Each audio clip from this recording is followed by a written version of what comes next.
જો દુનિયામાં ગમે તેટલો ભણેલો માણસ હોય, પોતાની પાછળ ગમે તેટલી ડિગ્રી લખાવતો હોય, પણ લખાવીને સાબિત તો એટલું જ કરે છે કે આને આટલું જ આવડે છે.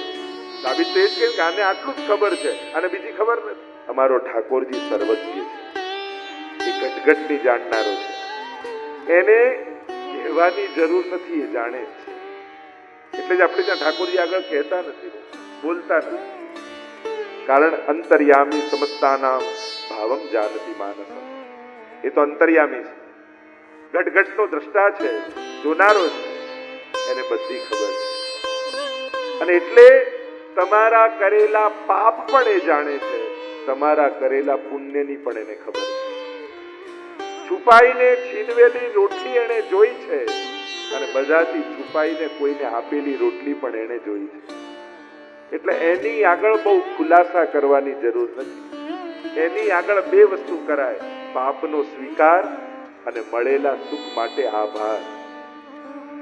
આ બે વસ્તુ પ્રભુ પાસે જઈને પ્રગટ કરવી. એક, આપણાથી જે કોઈ અપરાધ થયા હોય એ જાણે તો છે, પણ માફી માંગવા માટે સ્વીકારવું જરૂરી. આ પસ્તાવો વિપુલ ઝરણું સ્વર્ગથી ઉતર્યું છે, અને પાપી એમાં ડૂબકી દઈને પુણ્યશાળી બને. સ્વીકાર એ બહુ મોટી વાત છે, એનાથી તમે છુપાઈ શકતા નથી. પણ તમારા મોઢે જ્યારે સ્વીકારો છો ને, એ જ સમયે તમારા પાપ બળીને સમાપ્ત થઈ જાય. પરમાત્મા તો અગ્નિ જેવો છે, અગ્નિમાં જ્યારે તમે કોઈ વસ્તુ નાખો છો ત્યારે બાળી દો. એમ જ્યારે જ્યારે પ્રભુ પાસે જાઓ ત્યારે પોતાના કરેલા પાપનો સ્વીકાર કરી. સંસાર આગળ ના કહેતા, નહીં તો પાપ માટે તમારી નિંદા કરી તમને વધારે મોટા પાપ કરવા માટે ઉશ્કેરશે. અને માણસને શું થાય, દુનિયાવાળા બહુ કહે ને તો એમ કે હવે તો કરીશ જ. જો આપણે એમ કહીએ કોઈ વસ્તુ માટે બહુ રોકે, હવે તો કરીશ જ.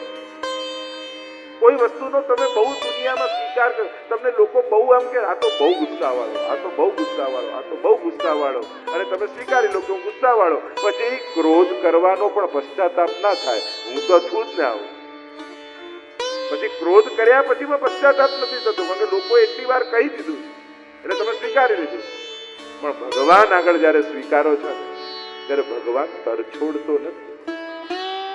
એ તમારા પાપ સાંભળીને તમારા પાપને બાળી દે, તમને પાપમાંથી મુક્ત કરે. આ વિશેષતા. અને બીજી વાત, જ્યારે પ્રભુ પાસે જાઓ ત્યારે એને જે આપ્યું છે ને એનો આભાર માનો.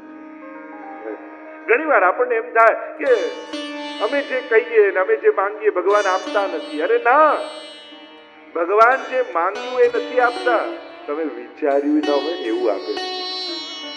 વિચાર કરો, આથી 30, 40, 25, 50 વર્ષ પહેલા જ્યારે તમે જીવનની શરૂઆત કરી હતી, ધંધામાં આવ્યા, ભણ્યા, ત્યારે વિચાર્યું હતું કે આજે જે લાઈફસ્ટાઈલ જીવો છો એવી લાઈફસ્ટાઈલ ક્યારે તમને મળશે?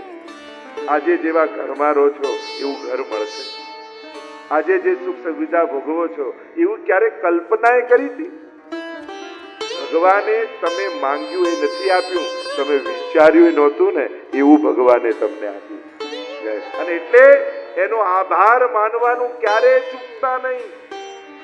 જ્યારે જાઓ ત્યારે પ્રભુને ચોક્કસ કહેજો કે પ્રભુ, મેં તો વિચાર્યું નહોતું એવું તે આપ્યું છે, તારો ખૂબ ખૂબ આભાર. અમુક ભાવોની અભિવ્યક્તિ બહુ જરૂરી છે, અને અમુક ભાવો મનમાં રાખવા જરૂરી. મનનું કહી દઈએ છે, કહેવાનું ચૂપ રહીએ. જ્યારે જ્યારે પ્રભુ પાસે જાઓ ત્યારે આ બે ભાવની અભિવ્યક્તિ કરો, પાપનો સ્વીકાર અને ઉપકાર માટે આભાર. કારણ કે જ્યારે એને આપ્યું ત્યારે જો આભાર નથી માન્યો તો લઈ લેશે તો કયા મોઢે ફરિયાદ કરવા જશે કે તે પાછું કેમ લીધું? કારણ કે આપ્યું ત્યારે ઉપકાર માન્યો તો કયા મોઢે ફરિયાદ કરે? એ સતરૂપ છે, એ ચિદરૂપ છે. ચિત્ત જ્ઞાને ચિત્ત ચૈતન્યત્વ અનેક અર્થો કર્યા છે. ત્રીજો આનંદ, સચ્ચિદાનંદ રૂપાય. એ આનંદ રૂપ છે. સુખ અને આનંદમાં ફરક છે. લઈને મળે એ સુખ, આપીને મળે એ આનંદ. જમીને મળે એ સુખ, જમાડીને મળે આનંદ. જો ને કેવી લાગણી જુદી. ક્યાંક તમે જમીને આવ્યો ને જે ફિલિંગ થાય અને કોઈ ભૂખ્યાને જમાડીને આવો અને ત્યારે જે અનુભૂતિ થાય, બંને લાગણીઓમાં કેટલો ફરક હોય. કારણ કે એકનાથી મન રાજી થયું, બીજાનાથી આત્મા રાજી થયું. આનંદ એ આત્માનો ધર્મ છે. અમારો ઠાકોરજી કેવો છે તો વેદે કહ્યું આનંદ માત્ર કરપાદ મુખોદરાદી. એ સર્વાંગ આનંદમય છે.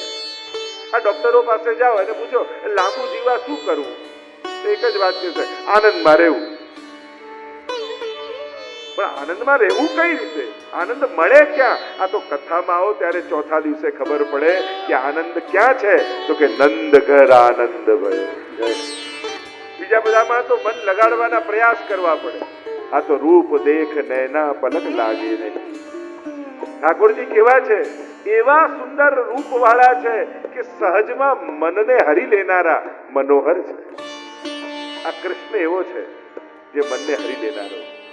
આજે પણ જુઓ ને, નાથદ્વારામાં દર્શન ખુલ્લા હોય અને દર્શન ઝાંખી કરીએ, કલાક તમને કોઈ શાંતિથી બેસાડે ને સન્મુખ, અને પછી કે હવે ટેરો આવવાનો સમય, તોય તમને એમ થાય કે હજી 10 મિનિટ ખુલ્લા રહે તો સારું.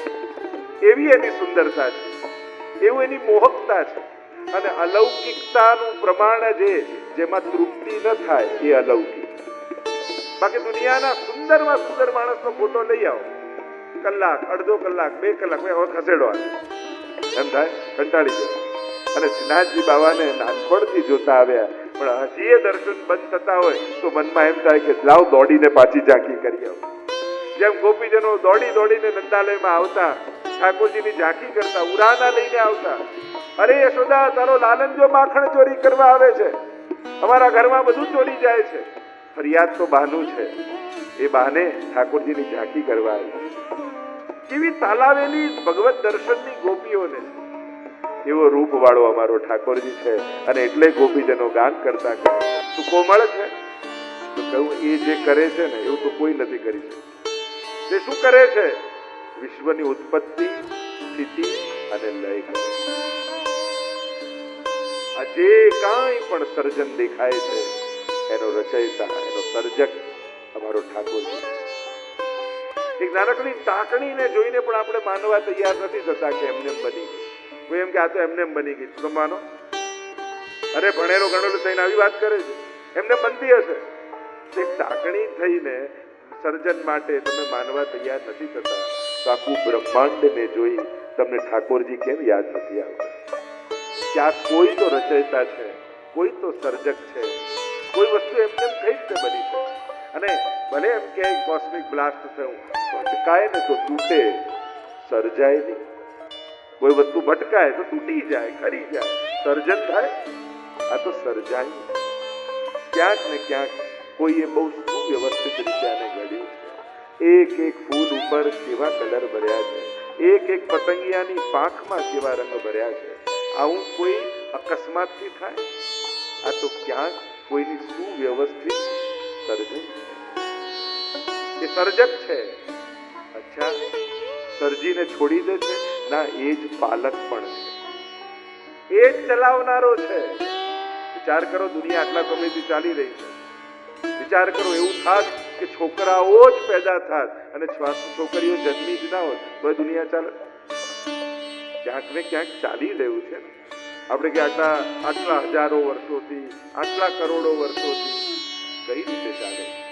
આ જેટલા જીવ જંતુ આદિ કંઈક છે, ક્યાંક જુગલનું બેલેન્સ છે અને એટલે સર્જન થતું જાય. ભગવાન જો આ બધું ચલાવે છે તો આવો ભેદભાવ કેમ કરે? કોઈ ભૂખ્યા મરે ને ક્યાંક બગડે છે, તો બગાડ તો માણસ કરે. ભગવાન તો દુનિયામાં એટલું ઉગાડે જ છે કે દરેકનું પેટ ભરાય. આ માણસ ભૂખ્યા સુધી પહોંચવા નથી દેતો. ક્યાંક માણસની અવ્યવસ્થા છે. ઘણી વાર એવું થાય, લોકો મંદિરોમાં જાય, તીર્થોમાં જાય અને થોડી અવ્યવસ્થા જુએ, હવે તો અહીંયા આવું જ નહીં. પણ ભગવાને શું બગાડ્યું છે? વ્યવસ્થા તો માણસની છે. આ માણસ કોઈ મંદિર સાચવી ન શકે તો એમાં મંદિરમાં બેસેલો ભગવાન શું કરે? વ્યવસ્થાનો વિરોધ હોઈ શકે. આપણે બધા ઈશ્વર જોડે વેર બાંધીને આવી, હવે તો જતીપુરા જવું જ નહીં, હવે તો નાથદ્વારા જવું જ નહીં, હવે તો બાલાજી જવું જ નહીં. અરે આ બધી વ્યવસ્થાઓ માણસની છે. માણસ સુવ્યવસ્થિત વ્યવસ્થા ન કરી શકે, એની જોડે ભગવાન જોડે વેર બાંધીને ના આવી જશે. આપણે લોકો ભગવાન જોડે વેર બાંધીને આવી દીધી. એમાં ભગવાને શું બગાડ્યું? જે વ્યવસ્થાઓ માણસના હાથમાં છે એની જવાબદારી પણ માણસની છે. એને સાચવવાની અને એને નિભાવવાની બધી. તો પાલક એટલે ભગવાન ને જયારે માણસ એમ બોલતો હોય ને એમ કે હું નહીં રહું ત્યારે ખબર પડશે કેમ આ બધું ચાલે છે. ભગવાન હસતા હોય છે. તારા જેવા કેટલાય આયા કેટલાય ગયા, બધું ચાલતું જ રહ્યું. ભગવાને આ દુનિયામાં કોઈને પણ એટલો મહત્વનો બનાવ્યો નથી કે જેના જવાથી ભગવાનના કામ અટકી જાય. આ તો પાણીમાં આંગળી નાખવા જેવું છે. પાણીમાં આંગળી નાખો તમને ત્યાં ખાડો પડી ગયો, આંગળી કાઢો ને ક્યાં ખાડો ભરાઈ જાય ખબર ન પડે. એમ આ દુનિયામાં કોઈ એટલું મહત્વનું નથી કે એને કારણે ભગવાનની વ્યવસ્થાઓ બગડે. તો ઘણી વાર એમ થાય, ઓ ગાંધીજી નહીં રહે તો શું થશે, ઓરે આ મહાત્મા નહીં રહે તો શું થશે, અરે આ કેમ ચાલશે, આ મંદિર કેમ ચાલશે, આ દેશ કેમ ચાલશે, આ કેમ દુનિયા કેમ ચાલશે. એમ જેના માટે લાગતું હતું એ બધા ગયા અને બધું બરાબર ચાલી રહ્યું. કોઈ નાથી કઈ અટકવાનું નથી, કારણ કે આનો સંચાલક ભગવાન છે. જ્યારે એને કોઈની જરૂર પડશે કોઈની ભીતર પ્રવેશી ન કલ્પી શકાય એવા કાર્યો એ કરી છે. પણ ચલાવનારો પરમાત્મા છે, સંચાલક પરમાત્મા છે. અને એટલા માટે વૈષ્ણવો કહેવાનું એ છે કે તમને જીવનમાં સંકટ આવે અને એમ લાગે કે હવે મને કોઈ નહીં બચાવી શકે, તો એ પણ ભગવાન ઉપર તમારો અવિશ્વાસ છે. જે વિચાર્યું ન હોય એ ફેરવી નાખે, એનું નામ જ ઠાકોરજી. અને એટલે હું હંમેશા કહું, જ્યારે કોઈ શુભ કાર્ય માટે પણ સંકલ્પ કરો, કોઈ અલૌકિક મનોરથ પણ મનમાં વિચારો, તો પોતાનું સામર્થ્ય જોઈને નહીં, ઠાકોરજીના સામર્થ્યની સામે જોઈને કરજો. તમને એમ ના થવું જોઈએ, અરે આવી કથા હું થોડી કરી શકું, આવો મનોરથ હું થોડી કરી શકું, આવી યાત્રા હું થોડી કરી શકું. ક્યારે પણ પોતાની અસમર્થતા વિચાર ન કરતા ઠાકોરજીના સર્વ સામર્થ્યપણાનો વિચાર કરી અને પછી મનોરથ કરજો. કારણ કે ઠાકોરજીને સામર્થ્ય ફેરવવામાં ક્ષણની પણ વાર નથી લાગી. એને જો તમારો મનોરથ ગમી ગયો તો તમારા સંજોગો ફેરવી તમારા મનોરથોને પૂર્ણ કરી દે. એ પણ પરમાત્મા કરે છે. એ સર્જનારો પણ એ છે, પણ એને ક્યારે પણ એમાં મોહ નથી થતો. સંચાલક પણ એ છે, પણ ક્યારે એને અહંકાર નથી થતો. જીવ અને ભગવાનમાં આ ફરક છે. સર્જે તો માણસને મોહ. અરે એક પેઇન્ટિંગ પણ બનાવી હોય ને તો પોતાનું નામ લખવાનું આપણે ભૂલીએ. અને ઈશ્વરે આખું બ્રહ્માંડ બનાવ્યું, ક્યાંય પોતાને સાઈન કરતો નથી. એ દરેક જગ્યાએ પોતાને છુપાવે છે અને માણસ દરેક જગ્યાએ પોતાને બતાવે છે. પાલક પણ અને લય કરતા પણ એ નાશ નથી કરતો, લય કરે. મહાપ્રભુજીના સિદ્ધાંત અનુસાર અહીંયા સર્જન અને નાશ નથી, આવિર્ભાવ અને તિરોભાવ છે. શુદ્ધાદ્વૈત બ્રહ્મવાદના મત અનુસાર મહાપ્રભુજી જગતને પણ સત્ય માને છે, કહે છે આનો નાશ નથી. ભગવાનને જ્યારે લીલા કરવી હોય ત્યારે પોતે જ જગત રૂપે પરિણમિત થાય છે, અને લીલા સમેટવી હોય ત્યારે પોતાનામાં જ એનો લય કરી દે. વેદાંતમાં જેમ કાચબાનું ઉદાહરણ આપવામાં આવે, જ્યારે કાર્ય ન કરવું હોય ત્યારે ઇન્દ્રિયોને સમેટી લે, અને જ્યારે કાર્ય કરવું હોય ત્યારે ઇન્દ્રિયોને બહાર કાઢી અને કાર્ય કરે. એમ બ્રહ્મ જ આવિર્ભૂત થાય છે અને એ જ પોતાનામાં તિરોભાવ કરી દે. ભગવાન જ લય કરનારા, પણ એમને દુઃખ નથી. જેમ એક માટીથી નાનકડું બાળક દરિયા કિનારે રમતું હોય, પગ મૂકીને ઘર બનાવે ત્યારે પણ આનંદ, ઘરમાં છીપલાઓથી રમતું હોય ત્યારે પણ આનંદ, અને ઘરે જવાનો સમય થાય ત્યારે કૂદકા મારીને ઘર તોડે ત્યારે પણ આનંદ જ હોય છે. એ તોડવામાં પણ એને ખુશી હોય.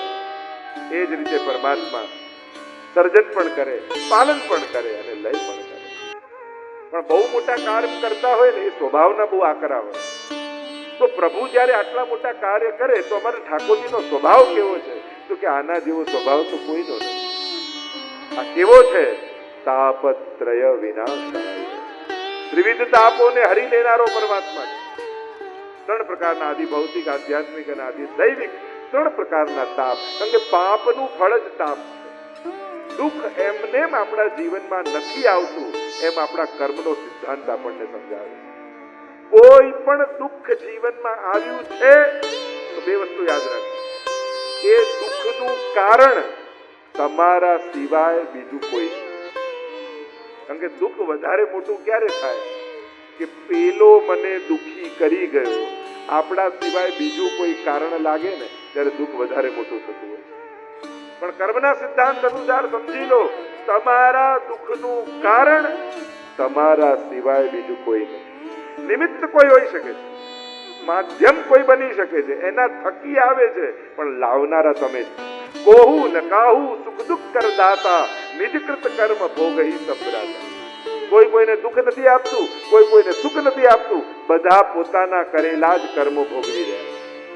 એટલે એક વાત સ્પષ્ટ સમજી લો, તમારા જીવનમાં આવેલા દુઃખનું કારણ તમે પોતે જ છો.